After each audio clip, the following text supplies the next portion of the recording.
Salve, salve, gente boa! Eu sou o professor Euclides, essa é a Escola Teófilos. Bem-vindos ao nosso canal, bem-vindos a mais um Catequese Ponto a Ponto. Ponto de hoje são os pontos do número 228 ao 231 que vão tratar da unicidade de Deus.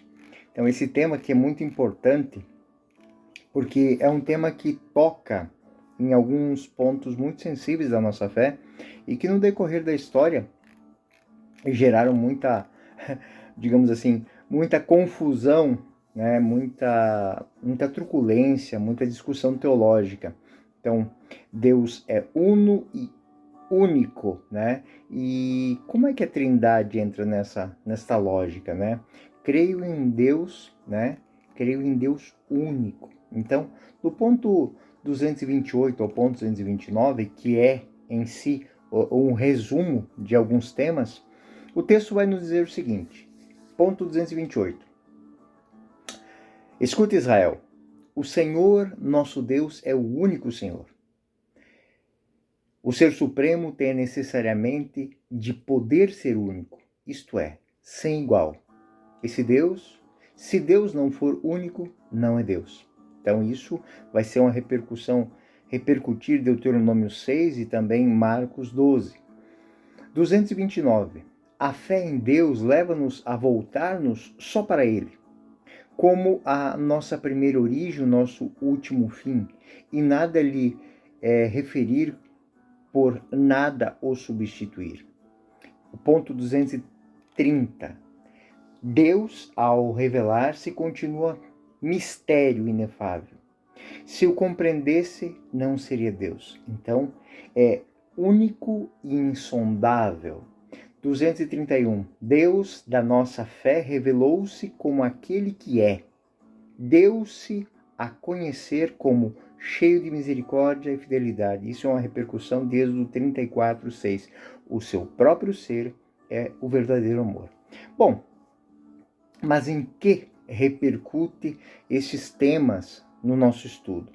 Esta síntese doutrinal que está nesses pontos 228 a 231 no Catecismo da Igreja Católica, eles querem nos fazer compreender que existe uma unicidade de Deus e existe uma exigência da fé monoteísta, isto é, o mistério do ser divino cuja essência é verdade e amor, é um Deus único. Trata-se, então, aqui podemos dizer de uma reflexão, partindo da revelação veterotestamentária do Antigo Testamento e retomada em Jesus Cristo, que é profunda e depois vai ser paulatinamente aprofundada pela tradição da dogmática da Igreja desde os tempos da patrística. Deus é único, é o ponto 228. Afirmação, o Senhor nosso Deus é único, que repercute em Deuteronômio, repercute em Marcos 12, Deuteronômio 6, Marcos 12, podemos dizer que é o coração do monoteísmo bíblico. É a confissão de fé de Israel, Shema Israel. É a oração de fé judaica diária e reaparece nos evangelhos como o núcleo da fé cristã. A unicidade de Deus é uma verdade absoluta que exclui qualquer forma de politeísmo e dualismo, né? Então, isso é muito importante. Isso para nós catequistas tem uma repercussão muito importante, porque o catecismo ele cita uma formulação racional atribuída, podemos dizer, a Tertuliano. Se Deus não for único, não é Deus. Então, é algo muito importante essa afirmação que esta síntese nos quer dar. Esse princípio também vai aparecer em Santo Tomás de Aquino e outros teólogos da patrística e da escolástica, que se afirma a unidade de Deus é consequência necessária da simplicidade e da perfeição absoluta. Então, existe um capítulo quase que inteiro da Suma Teológica que vai tratar disso. Portanto, o Deus revelado, ele não admite concorrência nem partilha. Ele é fundamento absoluto de toda a realidade. É o ser por essência, aquele que tudo cria e tudo sustenta. Então, posso dizer assim, não podem haver iguais nesse ponto. Não pode haver um Deus, né, em concorrência. Não existe um dualismo, um Deus bom, um Deus mau. Não existe isso. né? Se o Deus é inefável, poderoso, criador de todas as coisas, supremo, onipotente, onisciente, o contrário disso, ou seja, num dualismo, podemos dizer assim, seria a inexistência do ser. Seria um ser inexistente. Então, esse sim seria o mal, né? A fé, no ponto 229, a fé precisa desse conceito por algo muito importante para nós cristãos, para os judeus, ou seja, a fé, ela se volta, ela busca, a fé no Deus único é um convite a um convívio com Deus, de forma exclusiva. A fé, ao reconhecer a unidade de Deus, ela exige uma resposta existencial. O ser humano deve voltar-se inteiramente a Deus, pois ele é a origem e o fim de todas as coisas. O primeiro mandamento, ele expressa exatamente isso. E por isso que eu digo que essa fundamentação ela é muito importante para a gente ter as bases da nossa fé muito, muito firmes e muito sólidas.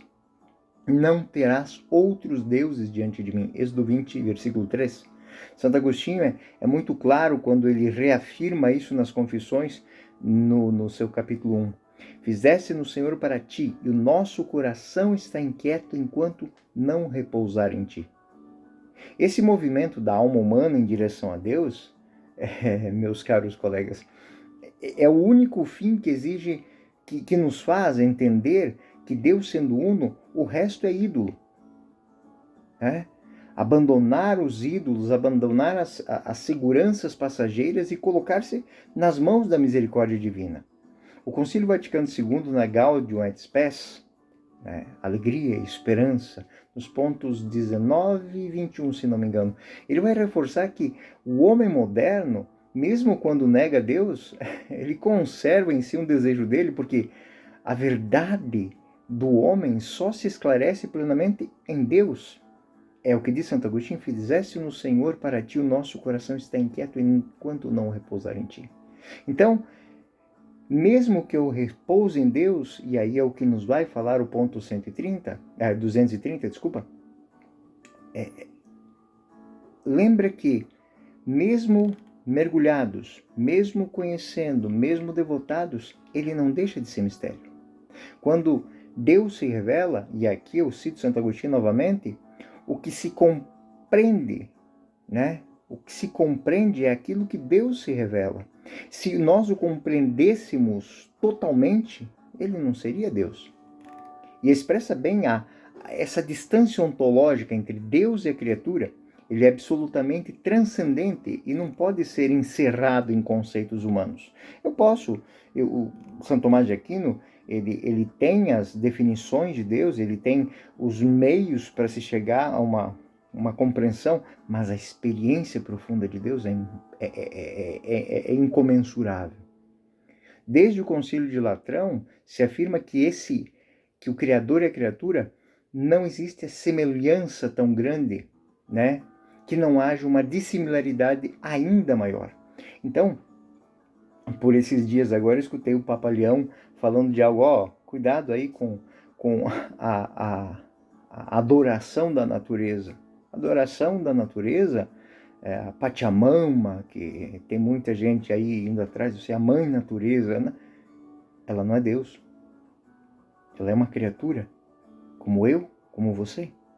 Assim, mesmo que conheçamos Deus pela fé, não o esgotamos. A teologia cristã sempre reconheceu um caráter mistagógico no conhecimento de Deus, ou seja, nós, como diz São Paulo, nós não encontramos as apalpadelas. É uma teologia, agora vou usar umas palavras bonitas e rebuscadas aqui, teologia apofática, que a gente chama. Os padres gregos, como São Gregório de Nícia, Dionísio Areopagita, eles trabalham muito, ou seja, apofática, ou seja, eu reconheço nos fatos, eu reconheço pela experiência. Então, dentro dessa lógica, sustenta-se que Deus é conhecido melhor pela negação do que pela afirmação. Nós podemos dizer mais o que Deus não é do que tudo aquilo que Ele é. Deus não é mau. Deus não é cruel. Deus não é vingativo. Isso evita essas as reduções idolátricas, né? Que tentam preservar a reverência diante do mistério, mas acabam idolatrando um ato ignorante, né? E o ponto 231. Deus é verdade e amor. É o mais próximo nós chegamos dessa compreensão. Quanto mais conhecemos a verdade, quanto mais conhecemos o amor, mais conhecemos Deus. Mas não conhecerei o amor pleno até mergulhar nele. E não conhecerei a verdade plena até não estar com ela. A revelação mais plena de Deus, ela culmina nessa auto-identificação com verdade e com amor. Êxodo 34:6, 1 João 4:8, a passagem do Êxodo, ela mostra que Deus, ele é cheio de misericórdia e de fidelidade. Os dois atributos essenciais da relação com o seu povo. Ou seja, é aquele que olha para o povo e se derrama em misericórdia. E por outro lado também é aquele que se encontra fiel ao seu povo. Toda a história da salvação mostra que Deus não nos abandona. O Papa Bento XVI, na encíclica Deus Caritas Est, ou seja, Deus é amor, no ponto número 1, ele afirma isso de maneira categórica. No início do ser cristão não está numa decisão ética, ou uma grande ideia de Deus, mas no encontro com o acontecimento, com uma pessoa que dá vida, um novo horizonte. Então essa pessoa é Deus, é o Deus de amor, que se revela plenamente em Jesus Cristo. Papa João Paulo II, na Veritatis Splendor, ensina que a verdade e o amor são inseparáveis em Deus. Deus é amor porque é verdade, Deus é o verdadeiro amor. O conhecimento verdadeiro de Deus leva necessariamente à experiência do amor, à experiência da caridade.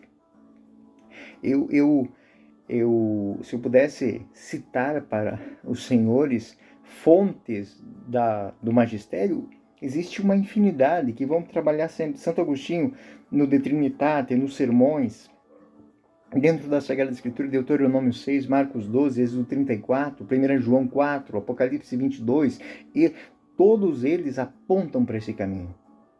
O Concílio do Latrão, todas esses documentos da igreja colocam isso como algo fundamental.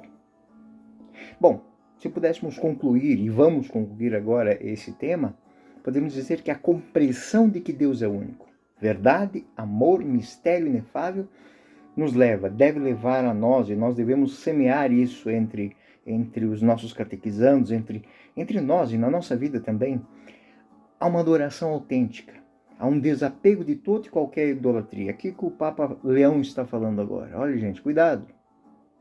A natureza é uma criatura como é uma criatura. Então, ela não é Deus, né? O homem não é Deus. Nós somos a imagem e semelhança de Deus.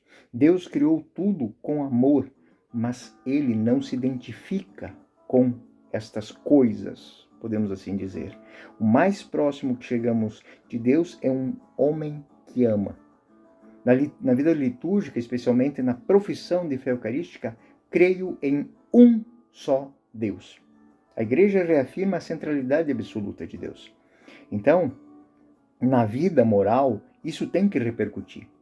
Essa fé transforma-se em caridade, em justiça, ou seja, o amor que eu faço por amor a Deus. A justiça que vivo, faço por amor a Deus, por reverência a Ele, por devoção a Ele. Pois quem conhece o amor de Deus não pode viver uma forma indiferente ao próximo. Evangelho. Quem diz amar a Deus que não vê e não ama o irmão que vê, é mentiroso. Então, aqui, nesta síntese dos pontos 228 a 231, eu posso dizer, nós temos uma essência. Esse tema é muito importante para a catequese, muito importante. Hoje, todo mundo diz que Deus não existe, mas o fato de nós existirmos e podermos ter a liberdade de dizermos e de questionarmos isso, é prova de que Ele nos ama, de que Ele caminha conosco. É como um pai que vai atiçando o filho a novas perguntas, a novos questionamentos, para que o filho entenda que tudo aquilo que foi dado tem um porquê. Qual o seu propósito? O homem que vive sem Deus não tem propósito. O propósito dele é ser adubo, comida de minhoca. E olhem para o ser humano, entendam o ser humano. Nos colocamos nesse ponto, nos enquadramos nesse, nesse requisito. Isso pode se aplicar a nós, pode se aplicar a mim, a você. Eu não acredito nisso. Eu não acredito nisso. Então, essa experiência de Deus, essa devoção, essa entrega totalmente a Deus, repercute em amor. Quanto mais eu conheço Deus, mais amo os que Ele ama. Mais amo a natureza, mais amo os homens, mais amo os animais, mais amo as potencialidades de toda e qualquer coisa e ente criado por Deus. É isso, gente boa. Esse foi mais um Catequese Ponto a Ponto. Eu sou o professor Euclides e fiquem com Deus. Até o próximo ponto.